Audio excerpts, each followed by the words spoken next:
How's it going, guys? Welcome back to the Black Metal Rebellion. Uh, Sorry, it's been a bit since I've actually done anything remotely black metal-y for this channel here. I've been doing a couple other things behind the scenes, though, and I'm getting some stuff together. As you know, I was also considering doing a new channel where I do like vlog updates about the new project I'm working on for this whole punk rock thing. And I've thought about it, and I'm just gonna keep it here on this channel. There's no point in making a new channel. I've got a bunch of other random shit on this channel, anyways, like Nerd Corner and fucking the horror movie stuff, and everyone seems to be cool with it for the most part. So I'm just gonna keep it on here. I'm not gonna release anything related to that though until January 1st. You'll kind of get to see what it is when I get closer to it. I might announce kind of a little bit more details about how it is and the format of which I'm going to release it in and all that stuff. I'm trying not to give away anything, but yeah, probably closer to January 1st, I'll try to release more information about the vlog and the progress, and you'll see. Anyways, other news besides that. I went to my local Lids custom embroidery hat shop, and I got myself a new hat. I don't know if you can see that or not, but it says Black Metal Rebellion. I don't know what to say about Lids, man. Sometimes they come through, sometimes they don't. It says what it needs to say, and it's in, the color I wanted, and they're all in capitals, but it's, I wanted it a little closer to the brim, and I wanted the, Rebellion and Black Metal lettering to be equal size and equal length, and apparently they can't do that without me holding their hand the entire way through and actually, like, guiding them on their own system to do it. So the next time I get a custom-made hat through them, I'm obviously going to have to stay in the store and watch them do it and tell them exactly what I want. Otherwise, they can't follow simple instructions, apparently. Yeah, I guess that's what you get with minimum wage. Minimum effort. Woohoo! Anyways, let's get on with the Black Metal CD collection here. I got 5 cool selection pieces here. First up, some Blackened Thrashing Death. This is Goat with Blood for the Master. This is really good. I got this at my local HMV. Once again, I know Tony Lee's gonna be like, dude, how do you keep finding this shit at HMV? My HMV is shit. Sorry, man, luck of the draw. I guess tell him to start ordering in some more black metal for you, bro. But yeah, this is decent stuff. I wasn't too familiar with Goat prior to just kind of hearing them being talked about on other channels and just kind of seeing them talked about on Facebook and other social media. I think I may have stumbled across them once or twice while checking out the suggestions list on YouTube here. But then I saw HMV had these there at their store for 2 for $10. I'm like, I should probably check these guys out before I buy them. And I got something else at the time, and I went back and listened to these guys again. And I'm like, motherfucker, I should have got this instead because this is great. But yeah, definitely check out Goat if you have not. It's, like I said, some black metal with thrash and death metal elements in there. Pretty good. The only thing, once again, it's a digipack. So if you know me, you know how I feel about digipacks. These things literally deteriorate while sitting on your shelf. So, yeah. But the music's where it's at. It's fucking amazing music. I definitely recommend checking out Blood for the Master for sure. And I don't think you'll be too disappointed. Next is the other 2 for $20 that I got. So another Goat album, the newest one, I believe. This one's called Constricting Rage of the Merciless. And it's got a very interesting artwork. I believe that's the sigil of Lucifer. I could be wrong, but I do believe that's what that is. Correct me in the comments if I'm wrong. It's the inside here. Once again, it's a digipack, but whatever. Glad to have the music at least. I haven't decided whether I like this one more or if I like Blood of the Master more, but I'm just glad to have these for a decent price and in my collection. So, yeah, I don't really have any songs to really point out that you should go check out specifically, but check out Constricting Rage of the Merciless and Blood for the Master by Goat Whore. Next up is some true Norwegian black metal. Gotta love these guys. It's Immortal, Sons of Northern Darkness. This is the post Daemonas coming back to the band after Hearts of Winter. So it's good. It's got his riffs on there. I like it. It's decent.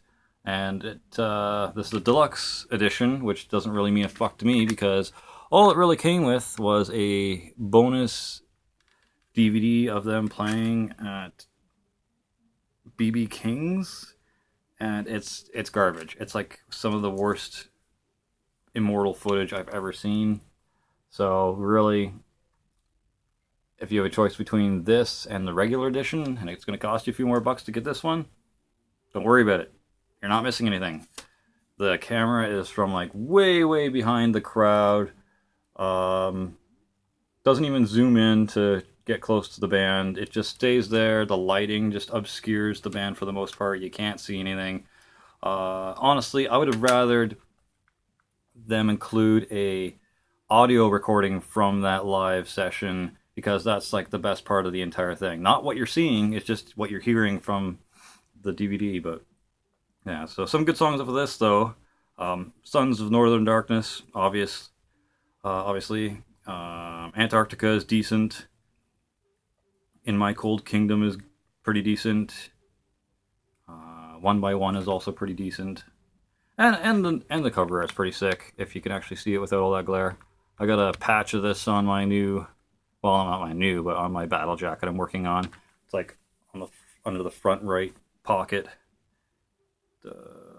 Yeah. Immortal's amazing. You just, like, I know Abbott apparently had some heroin addiction or something, but besides that, he's the fucking man. And besides trying to claim Immortal for his band name, or claiming the Immortal name rights for himself, besides those two things, he's the man.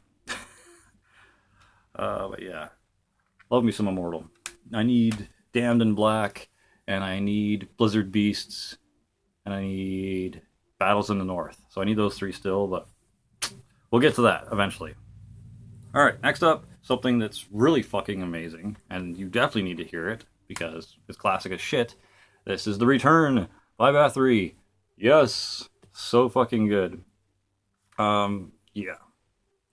The Return of the Darkness and Evil, I think, is the entire name of the album, but I think they just put The Return to make it easier. Or he. I don't know if he's still with the other guy, Boss. Corthon and Boss. Okay, so he's still in the band at this point, apparently. This is nowhere near first press. This is just Black Mark recordings. It's a re-release. I'm sure it's like 3 re-res in the back. Like, there's no track listing on the back. Tracks 1 and 2 are merged together in the track listing. So the intro and the second song is. And then tracks 6 and 7 are one track as well for some reason. The Rite of Darkness and Reap of Evil. They're one song in this. But yeah, this is just as good as the first album. Maybe a teeny bit better production, and the riffs are still just blistering.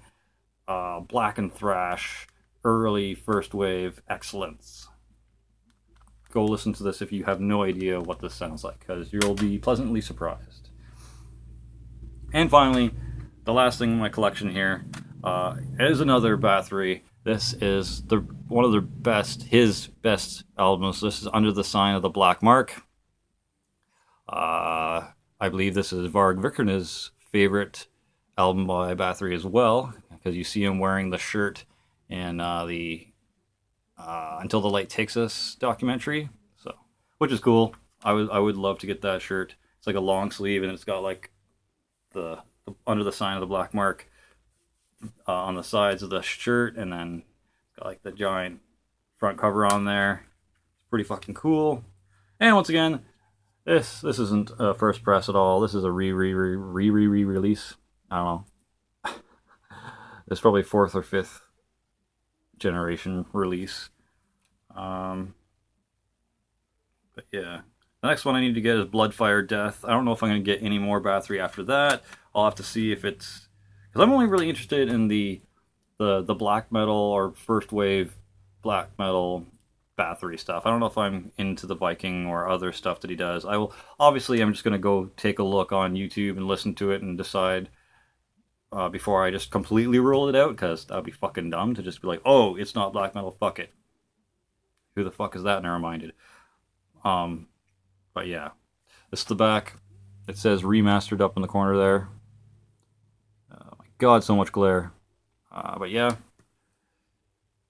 I don't know. I can't even think of any. Like, Woman of Dark Desires is kind of decent. Call from the Grave is good. Enter the Eternal Fire is definitely good. And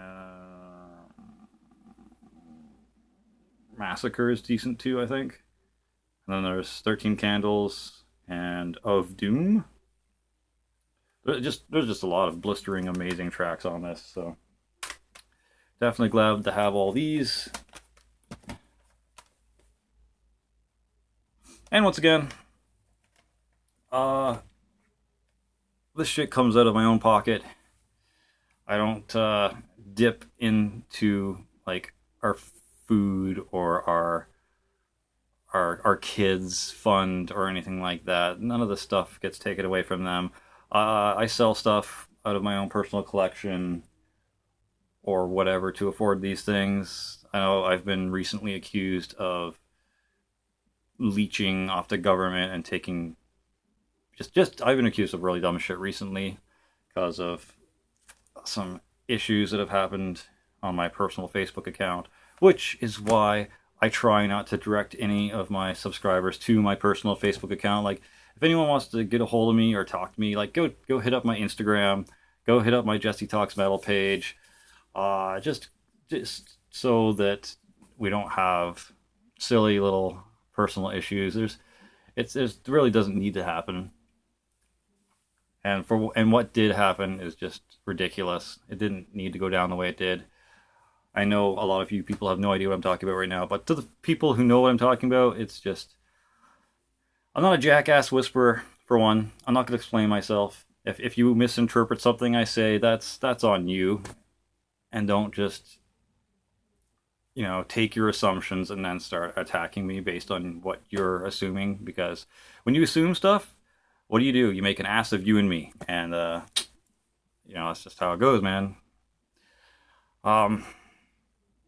Yeah. I don't know what to say about that. So, anyways, that's it for the CD collection. I've heard some couple of people wanted to get my black metal hat put into the giveaway for when I reach the 2,000 subscribers point, which is why I got this made up, so I can actually put that in there if you guys want a chance at winning that hat when I get to 2,000 subscribers. Now it's actually on the table for something that I'm going to give away. As well, I'm probably going to put the 3 Lamb of God CDs that I have there on the table as well, and maybe something else. Depending on who wins, you get to choose either the hat, the CDs, or whatever the fuck else I can come up with at 2,000 subscribers. And I'm getting there semi-quickly, which is pretty awesome. So, to anyone new to my channel right now that has subscribed within the last, 300 or 400 subscribers, thank you. Thank you so much for coming. Thank you for joining me. To the person that asked, why did I not see your channel pop up in my suggestions feed until now? Your channel is awesome. Well, thank you for that, first of all. And second of all, I don't know. I don't know. People have been having some interesting issues with the Facebook analytics recently, and things have been just not functioning normally. So I don't know. Maybe that's why. Maybe a certain subject that you've clicked on and watched, I've finally done something similarly related to it. So now I'm popping up in your feed. I don't quite know exactly how that works, but I'm glad I'm showing up there now, and I'm glad you're enjoying my channel's content. So stay sick, and long live the rebellion, my friends. Cheers.